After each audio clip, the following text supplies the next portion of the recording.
Hello, friends. Welcome. I'm so glad that you're here with me today, and we are going to make a very special dessert. And I know I say that about everything, but you know what? I only like to make very special desserts. So I've had a couple people ask me if I would do Carolyn's Danish pastry. And Carolyn was such a wonderful, wonderful cook and a wonderful baker. And we all remember her Danish pastry that she made, and it was delicious. We loved it. So today I'm going to go ahead and honor those requests, and I'm going to make Carolyn's Danish pastry. It is so good. So there's a few steps to it, but it has lots of butter in it. So of course it has to be good, right, with all the butter. So we're going to go ahead and get started on step one. So I preheated my oven to 350 degrees.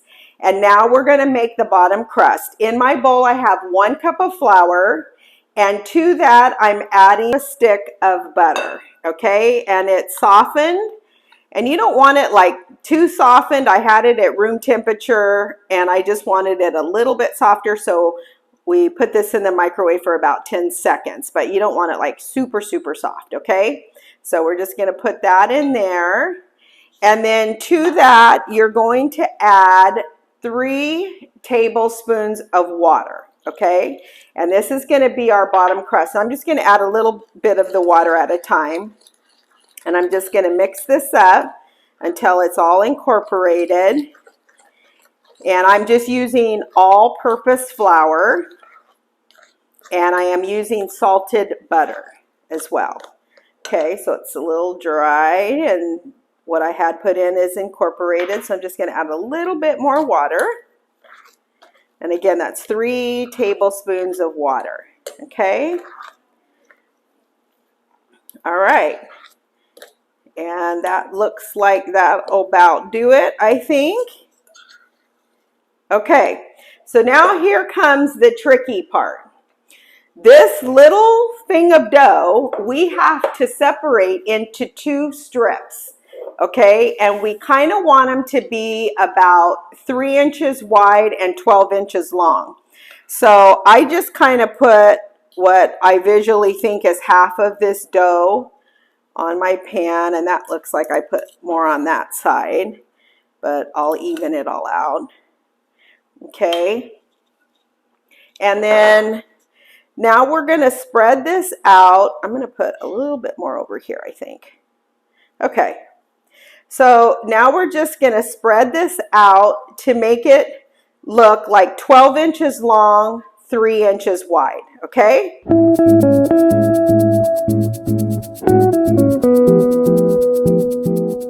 Okay, so here we go.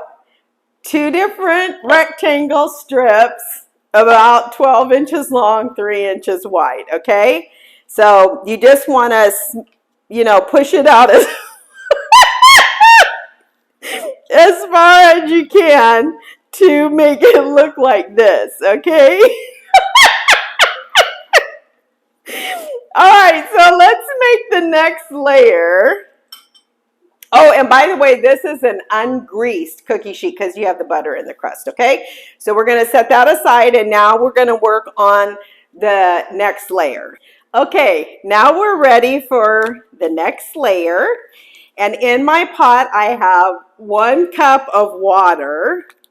And to that, I'm adding 1 stick of salted butter. Okay, and you want to bring this to a boil. So we're going to bring to a boil our butter and our water.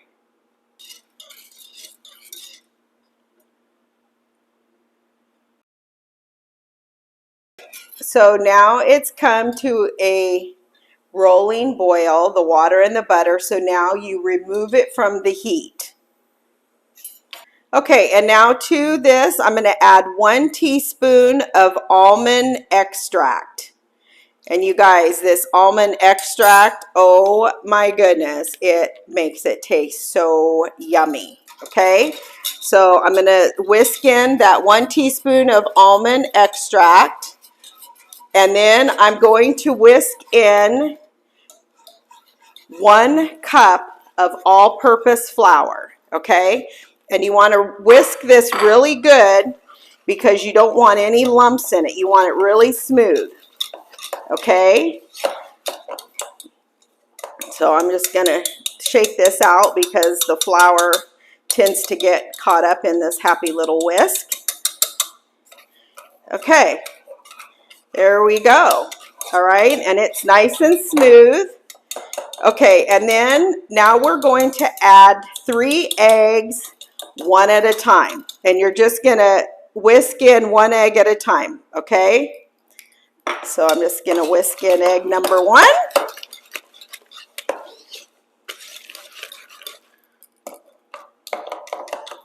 And you want to kind of work fast with this as you're adding your eggs. Okay, 1 more. And you don't want to use a mixer for this. You want to definitely use the whisk on it. You might think, oh, it would be easier just to use a mixer, but you don't want to do that. You want to use a whisk. Okay? All right. And now I'm going to add my last egg, egg number 3. And I'm just going to whisk that in.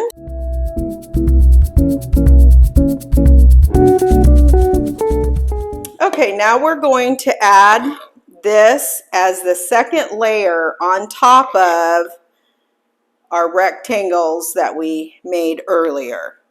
We're going to just smooth this over the top. So just kind of visually look at it and put about half and half on each one.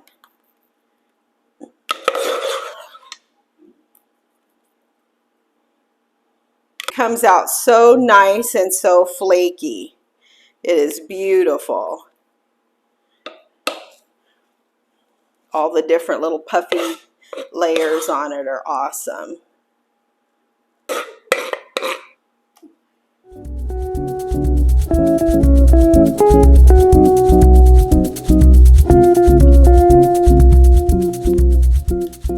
Okay, there we go. So our second layer is on, and it smells wonderful already because of that almond extract.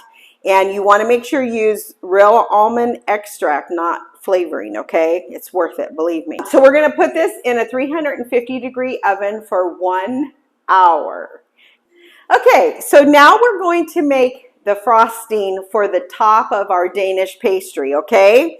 So in here I have 3 cups of powdered sugar, and to that I'm adding 1/3 cup of softened salted butter. And then to that we're going to add 3 tablespoons of evaporated milk.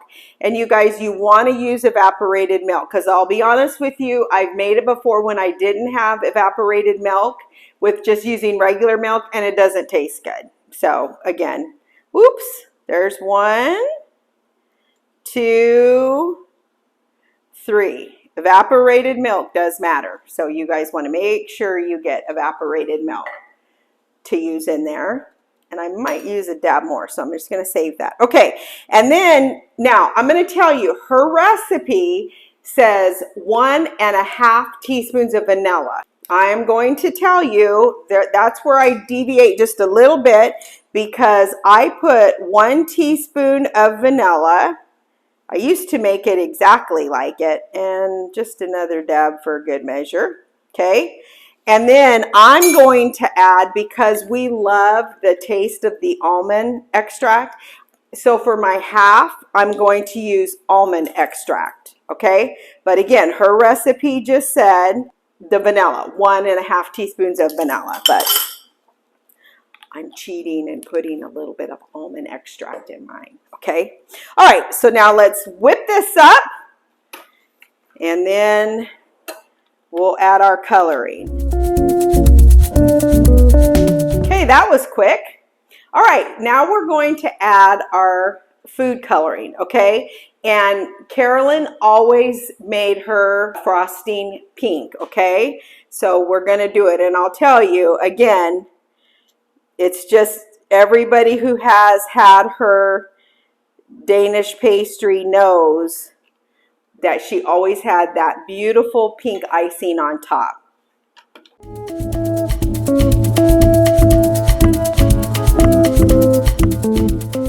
Okay, you guys, there's our beautiful pink icing that we're going to frost the top of both of them once they're completely cooled.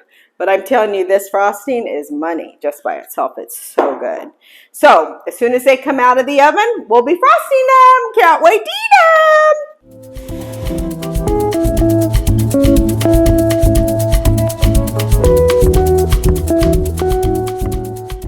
Okay, our Danish pastries are all nice and golden brown. And now we're going to frost them with this wonderful pink frosting. That is delicious.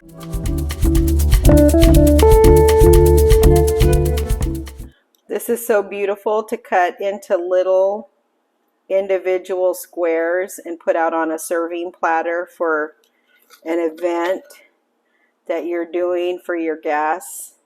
If you just want little treats to put on your coffee table when you're serving coffee, this would be beautiful and so delicious. Very enjoyable, and people will be asking you for this recipe.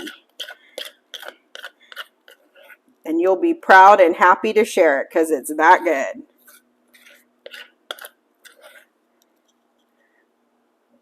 So grateful that Carolyn shared her good recipe with me. She was such a great cook and baker. And this is one of the many things that I remember her doing. And another thing that she always did was chicken pizzoli and tamales. She actually taught me how to make tamales as well.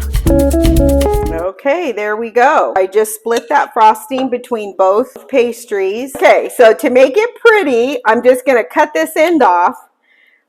But believe me, that end's not going to go to waste because this stuff is money. It's so good, but just for pretty, if you were plating it, you could just cut those ends off and then just cut this piece in half like this. And then just have your little squares that you're serving on a plate. So let me just scoop this one up here.